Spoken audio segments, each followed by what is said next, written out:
जिस पर मुझे पूरा भरोसा था और वही हुआ। स्वामी, आपने हमारे साथ साथ समस्त असुर जाति को श्रीहीन कर दिया। अब हम असुर लोगों का भविष्य अंधकार में है। नहीं महारानी, ये नहीं होगा, कदापि नहीं होगा। हम धनुपुत्र रंभ एवं करम इसका प्रतिशोध लेंगे। इस देवासुर संग्राम में असुरों की पराजय और महान वीर असुर सम्राट तारकासुर की मृत्यु से असुर समुदाय को अपार आघात पहुंचा है। इससे देवताओं का पलड़ा भारी हो गया है और असुर सेना दुर्बल हो गई है। हमें फिर से अपनी शक्ति को बढ़ाना है, फिर से अपार शक्ति एकत्रित करनी है, ऐसी शक्ति जो देवताओं को फिर से हमारे समक्ष घुटने टेकने के लिए विवश करते।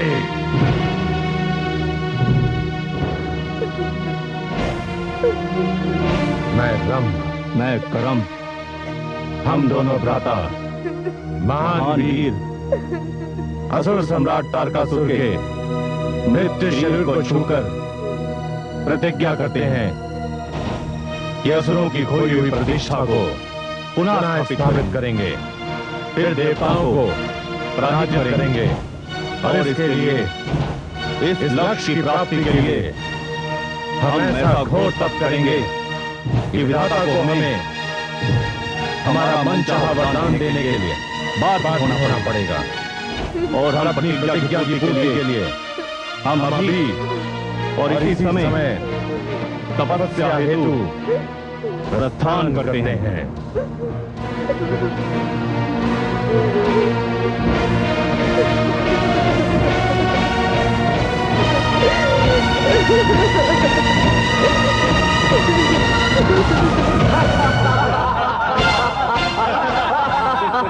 समस्त देवगणों, आज सचमुच उत्सव मनाने का दिन है। तारकासुर के कारण हम सब वर्षों तक ग्रहहीन होकर एक स्थान से दूसरे स्थान पर भटकते रहे।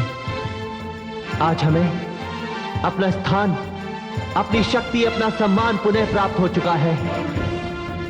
तारकासुर की मृत्यु के उपलक्ष्य में मैं 1 वर्ष तक देवलोक में समारोह मनाने की घोषणा करता हूं। ठहरिए देवराज, क्या बात है वरुण देव? देवराज, कदाचित हमारी प्रसन्नता की घड़ियां बड़ी सीमित हैं। मैं आपका अर्थ नहीं समझा वरुण देव।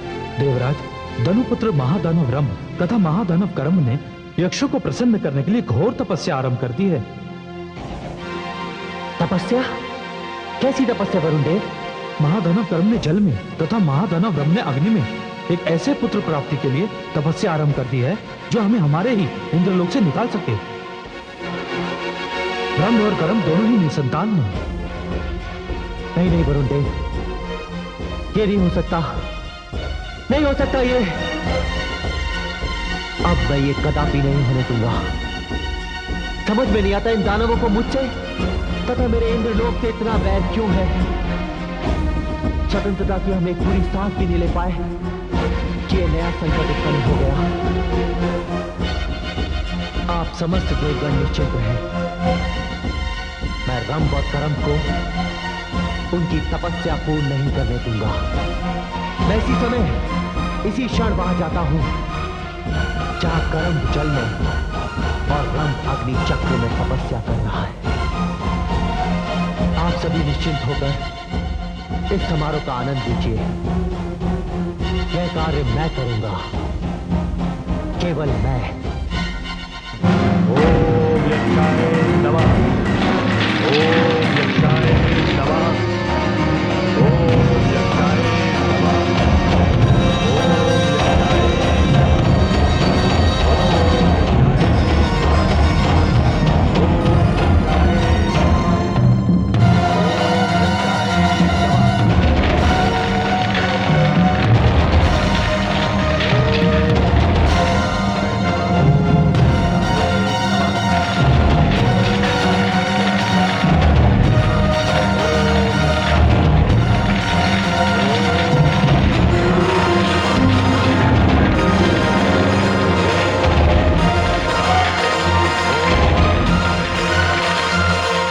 चक्र एवं जल चक्र द्वारा यक्ष देवता प्रसन्न होकर तुम दोनों को मनचाहे पुत्र का वरदान दे सकते हैं। मैं जानता हूं कि यक्षों में भी वरदान देने की क्षमता होती है, किंतु मैं तुम्हें इस योग की ही नहीं छोड़ूंगा।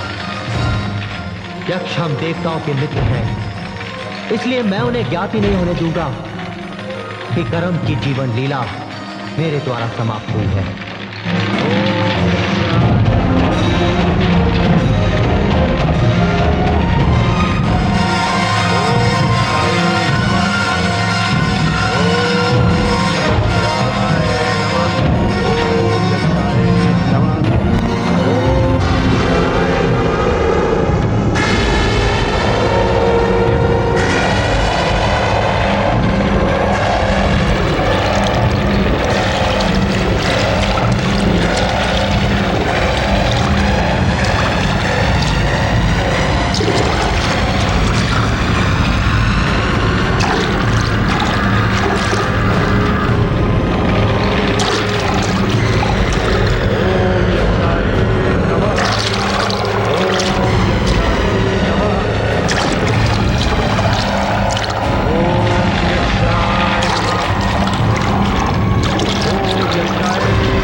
करम, ये कैसा अन्याय है?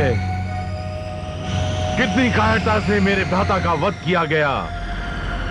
मैं जानता हूं इसमें किसी ना किसी देवता का हाथ है, क्योंकि इस ताल के जल में आज से पहले कभी ग्रह देखा ही नहीं गया। मेरे भ्राता ने समस्त असुरों एवं दानव समुदाय की सुरक्षा का भार अपने कंधों पर लिया था, और आज वो मेरे सामने मृत्यु पड़ा है। ये दृश्य देखने से तो अच्छा था मैं अपने प्राण त्याग दूं।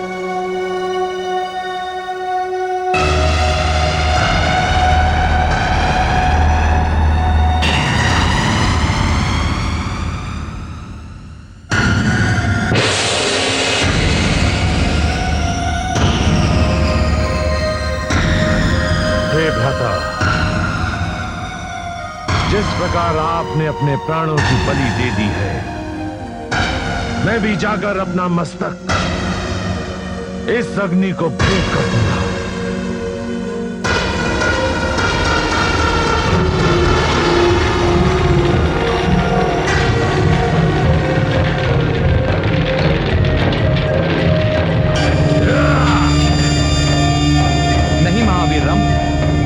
ऐसा मत करना।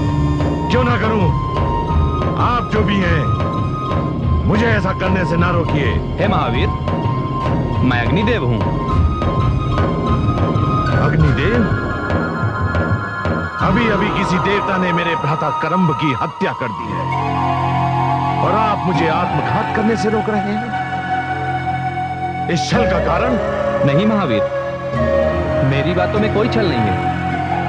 मैं अग्नि का देवता हूं। मैं न छल कर सकता हूं, न छल सहन कर सकता हूं। लोग पवित्रता की सौगंध मेरे समक्ष खाते हैं। कोई भी यज्ञ मेरे बिना हो ही नहीं सकता। इसलिए तुम मुझ पर अविश्वास ना करो। अविश्वास ना करूं तो और क्या करूं? मेरा विश्वास करो महावीर, मैं तुम पर प्रसन्न हो गया हूं। यद्यपि तुम किसी और का आवाहन कर रहे थे, तुम क्रोध में आकर मुझे अपना शीश दान करने जा रहे थे। हे महावीर, आज तक अनेकों प्रकार की सामग्रियां मुझे भेंट में दान की गई हैं, किंतु किसी ने भी अपना शीश मुझे समर्पित नहीं किया। तुम संसार के पहले व्यक्ति हो और यही मेरी प्रसन्नता का कारण है। इसलिए मैं तुमसे प्रसन्न हो गया हूं। तुम मुझसे वरदान मांगो। मैं जानता हूं कि तुम ये तपस्या संतान की प्राप्ति के लिए कर रहे थे।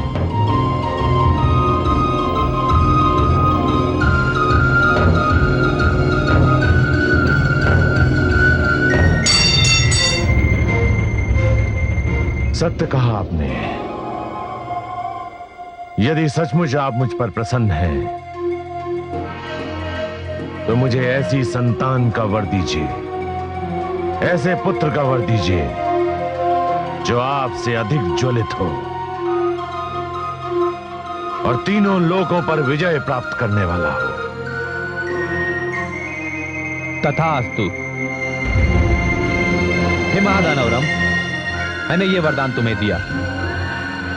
यहां से जाते हुए मार्ग में तुम जिस किसी भी स्त्री पर मोहित हो जाओगे, उससे तुम्हें मुझसे भी अधिक प्रखर संतान उत्पन्न होगी। वो तीनों लोगों में विजय प्राप्त करेगी।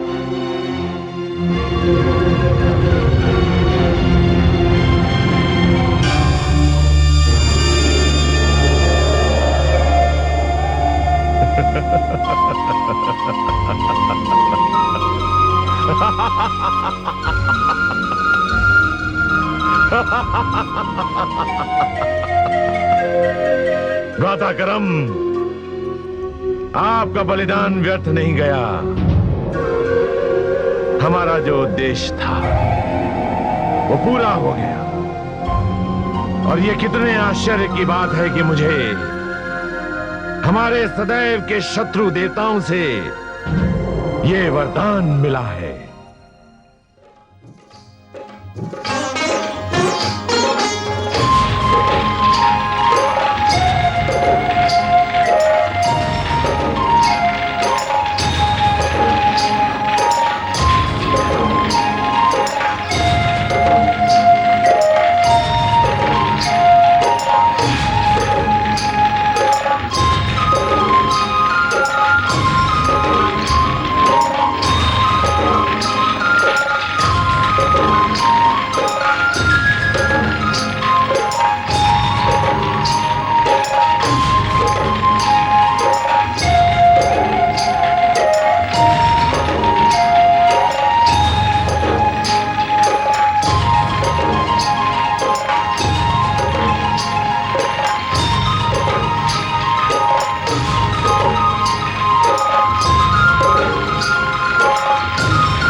सुंदरी, क्या नाम है तुम्हारा?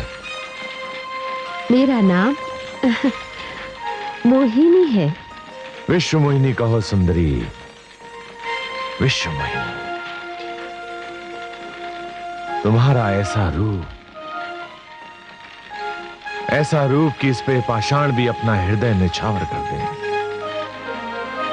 फिर मैं तो जीता जागता हाड़ मांस का दानव हूं। तुम जो भी हो, तुम्हें देखते ही ऐसा लगा जैसे मैं युग युग से तुम्हारी प्रतीक्षा कर रही थी। तुम पर दृष्टि पड़ते ही तुम मन को भा गए। तुम पर अपना सर्वस्व निछावर करना क्यों चाहती हूँ, ये तो मैं नहीं जानती। किंतु मैं जानता हूं, मुझे अग्निदेव का वरदान है कि मैं अपने मार्ग में प्रथम बार जिस स्त्री को देखूंगा वो मुझ पर मोहित हो जाएगी। और ये सत्य है कि मैं तुम पर मोहित हो चुकी हूँ। आगंतुक, तुम्हारा नाम क्या है? मेरा नाम रंभ है, धनुपुत्र रंभ। तो ठीक है, एक कार्य करो, मुझसे गंधर्व विवाह कर लो और जितना शीघ्र हो सके मुझे यहां से कहीं दूर ले चलो। क्यों? दूर क्यों? इसलिए कि मैं महिष प्रजाति की स्त्री हूं। अपनी जाति के अतिरिक्त अन्य किसी जाति से मैं विवाह नहीं कर सकती। प्रातःकाल होते ही, मदिरा का प्रभाव हटते ही ये सब लोग मुझे ढूंढेंगे। और वो देखो, वो भैंसे जैसा मुझ पर अपने प्राण निछावर करता है। बहुत वीर है वो तुम्हारे प्राण ले लेगा। इसलिए यहां से कहीं दूर ले चलो। सुंदरी, एक प्रश्न पूछूं? पूछो। तुम्हारा इसका साथ पुराना है और मुझे तुमने अभी अभी देखा है, फिर तुम इसका साथ छोड़कर मेरे साथ क्यों जाना चाहती हो? उत्तर तो मुझे भी नहीं पता। हाँ, मन ये कह रहा है कि मैं केवल तुम्हारे लिए ही बनी हूं। और सच पूछो तो मुझे अपने मुखिया का बेटा जीवा कभी भी अच्छा नहीं लगा। चलो, यहां से थोड़ी ही दूर पर हमारे देवता का मंदिर है। वहां 2 मालाएं रखी रहती हैं। हम चलकर गंधर्व विवाह कर लेते हैं। चलो। चलो मोहिनी, अब मुझे पूरा विश्वास हो गया है कि तुम ही वो स्त्री हो जिससे मुझे त्रिलोक विजेता संतान की प्राप्ति होगी। चलो।